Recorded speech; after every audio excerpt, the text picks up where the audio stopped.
Bonjour les amis, aujourd'hui une nouvelle vidéo. Alors je vais vous parler de quelque chose qui m'a beaucoup amusé il y a quelques semaines. Je lisais un magazine de photographie, alors c'est rare que j'en lise parce qu'en général ça m'intéresse assez peu. Mais bon, un ami me l'avait laissé pour un article sur un sujet, enfin un auteur photographique que j'aime bien, dont je vous parlerai un de ces jours. Et il y avait une publicité pour un stage, pour un workshop. Et la publicité pour le workshop proposait donc aux gens qui regardaient le magazine de, je cite, bâtir un univers photographique, apprendre à bâtir un univers photographique. Et quand j'ai regardé ça, ça m'a beaucoup fait rire parce que en réalité, je vais vous expliquer pourquoi ça ne veut rien dire en réalité et pourquoi c'est comme si je vous disais je fais un stage d'apprendre à être Superman. Voilà. Parce que ça s'apprend pas, et là ça se transmet pas. On peut transmettre pas mal de choses en termes d'enseignement photographique, en termes de direction artistique, en termes de culture, en termes de technique, de l'optique. Voilà, ça on peut le transmettre, et d'ailleurs c'est ce que moi je fais dans mes workshops et dans mes livres. Mais il y a des choses qui sont difficiles à transmettre, c'est notamment ça. En réalité, je vais vous expliquer pourquoi on ne peut pas apprendre à construire un univers photographique. Ou alors, en réalité, il y a une seule façon de l'apprendre, ça s'appelle la vie. Et ça dure toute la vie. On y va, je vous explique. En gros, l'idée de faire une formation pour vous apprendre à bâtir un univers photographique, c'est exactement la même chose que quand vous allez, je sais pas moi, à Leroy Merlin par exemple, ou à Bricomarché, et que vous voyez des annonces de stages pour vous apprendre à poser du carrelage, à poser du placo-plâtre, à réparer un lavabo qui fuit, que sais-je. Alors ça, c'est du concret. On peut vous apprendre la bonne méthode pour couper des carreaux, pour mettre de la colle dessous, etc. Ça, c'est de la pure technique. Et en plus, on peut vous apprendre des coups de main, des tours de main. C'est-à-dire, le formateur, il peut vous dire, voilà, si tu... alors je dis n'importe quoi parce que je suis nul en bricolage. Mais bon, le formateur, il peut vous dire, voilà, tu vas mettre ta taloche de cette manière-là, tu vas couper tes carreaux de telle manière-là. Regarde, si tu te mets plutôt à gauche en appuyant de tout ton corps, c'est plus facile. Enfin, tout ce genre de choses. Voilà. Et en général, vous avez des tas de gens qui sont dans ce type de magasin et qui courent en tous sens avec plein de nouveaux matériels et qui pensent que parce qu'ils ont le matériel, ça y est, ils vont faire du bricolage comme des experts. Parce qu'en réalité, bâtir un univers photographique, c'est un travail long, patient, qui va se révéler au fur et à mesure. À aucun moment, personne, même pas les plus grands musiciens, les plus grands compositeurs, les plus grands peintres du monde, ne se sont dit, ils se sont réveillés un matin en disant, je vais construire un univers.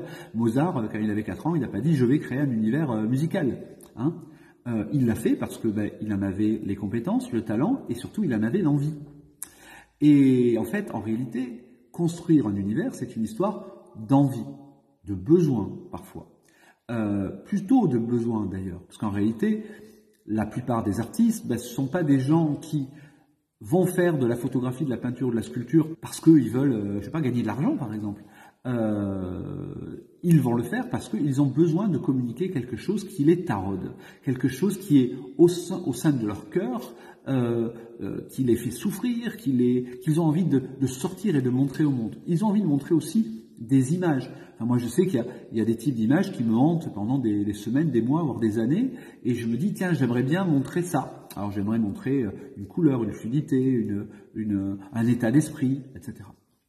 Et donc, je vais essayer à un moment donné de présenter cette humeur, cet état d'esprit, cette fluidité par exemple, en me disant tiens, je vais aller au bord de la mer, il y a des vagues aujourd'hui, donc je vais profiter de la fluidité de l'eau pour parler de ce qui se passe dans la tête d'un être humain qui est en train de changer d'existence par exemple. Vous savez que c'est le genre de sujet qui me tient à cœur. Et donc je vais présenter les choses de cette manière-là, et peut-être que vous allez le ressentir comme ça, mais peut-être que vous allez voir banalement une photo avec une jolie fille au bord de la mer quand il y a des vagues. L'important, c'est pas que vous le ressentiez comme moi je l'ai pensé, c'est que cette photo soit hors de moi, c'est-à-dire que j'ai réussi à l'expulser. C'est exactement comme une psychanalyse. Vous Vous savez, quand vous allez voir un psychanalyste, bien, vous passez des semaines à raconter vos aventures, etc. Ben, je sais pas, ma mère, elle me faisait ça, mon petit cousin, il faisait ça, etc. Et je comprends pas parce que ça me fait souffrir pour telle et telle raison. Et en fait, tout votre travail de psychanalyse, ben, ça va être par le discours, par le dialogue, de faire apparaître ce qu'il y a derrière. En fait, ben voilà, vous êtes, je sais pas moi, vous avez un problème avec les gens et donc vous vivez enfermé chez vous et on a failli vous mettre à l'asile psychiatrique, ben parce qu'en fait, quand vous étiez gamin, je sais pas moi, vous avez été pris à partie par une bande d'autres gamins qui vous ont tapé et qui vous ont mis tout nu dans la cour de récréation. Oh, j'en sais rien. Ce que j'essaie de dire par là, c'est qu'en fait, c'est être artiste, créer des images, c'est une psychanalyse. On sort des choses parce qu'on a besoin de les sortir. Si ça vous intéresse, je vous conseille par exemple d'aller voir l'histoire du grand peintre Nicolas de Staël, qui a en ce moment une rétrospective à Paris. Nicolas de Staël, c'est typiquement le peintre qui avait besoin pour survivre, de montrer des choses et de montrer des choses qui le rendaient fou. À tel point que, n'ayant à ses yeux pas réussi à montrer ce qu'il voulait montrer au monde, il s'est suicidé. En fait, voilà, personne ne décide un matin de faire ça. Personne de normalement constitué, j'entends, parce qu'en réalité, être artiste, créer un univers, c'est une souffrance. Et une vraie souffrance, parce qu'en réalité, vous allez passer des semaines, des mois à vous poser des questions. Vous allez sans doute vous mettre mal avec les gens qui vous aiment, votre entourage, etc. Parce que vous allez passer plus de temps à essayer de créer, à essayer de trouver une solution, plutôt qu'à vous occuper, je ne sais pas moi, de vos enfants, de votre femme ou de vos amis. Et donc, ils vont vous le reprocher. Et donc, en réalité, tout ça, ça fait partie des choses qui sont pas terribles. Ah, effectivement, dire je suis artiste en soirée, oh, je suis artiste, c'est extraordinaire, je suis quelqu'un de magnifique, c'est amusant. Et peut-être que vous pouvez vous mentir à vous-même en pensant que vous l'êtes, mais en réalité, c'est une souffrance. Donc, tout ce que vous allez faire au fur et à mesure des photos que vous allez faire avancer et qui vont à la fin constituer ce qu'on appelle une œuvre, en réalité, tout cela, c'est une série de petits essais qui permettent de montrer quelque chose qui vous semble intéressant à montrer. Alors ça veut dire que c'est intéressant simplement pour vous. Peut-être que vous allez rencontrer un public qui va aimer ce que vous faites, et dans ce cas-là, tant mieux. Mais ce n'est pas le but. Le but, ce n'est pas de plaire à un public.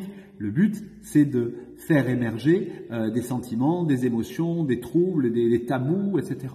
Et donc, c'est un travail quotidien, c'est un travail tous les jours, la question va se poser de faire apparaître telle ou telle chose. Mais ça, ce que je viens de vous expliquer, c'est-à-dire ce long cheminement qui va faire de vous quelqu'un qui, à la fin, aura créé une grammaire photographique, des codes, une façon de montrer les choses, un type de couleur, un type de rapport de contraste, etc. Et puis des types d'histoires. Mais ça, c'est quelque chose que vous allez découvrir par vous-même au fur et à mesure. Il n'y a pas de coach qui va vous dire « Bon, alors mon ami, toi, tu dois photographier les gens de telle manière parce que c'est ton truc. » Non, ça n'existe pas. Ça n'est pas possible. Et puis, de toute façon, ça serait une escroquerie si ça existait. Puisqu'en réalité, c'est un long travail. C'est comme si un psychanalyste vous disait, allez, hop, tac, tu viens dans mon bureau, alors tu payes très très cher, mais demain, ça y est, t'es soigné. Ben non, il y a un long travail qui va vous faire éprouver beaucoup de souffrance. En fait, c'est ça, le travail d'une vie, c'est ça, être humain. C'est ça, la condition humaine, c'est essayer de faire exister hors de soi ses idées, ses émotions. Et tout ce genre de choses. Voilà. Donc on ne peut pas apprendre à bâtir un univers photographique. Bon, très chers amis, on se retrouve demain pour une prochaine vidéo. J'espère que cette vidéo vous a plu. N'hésitez pas à la partager. Puis on se retrouve demain pour une prochaine vidéo. Likez, partagez. Essayez de mettre des commentaires pour que je vois ce que vous avez ressenti en la voyant. Et puis à demain. Ciao les amis.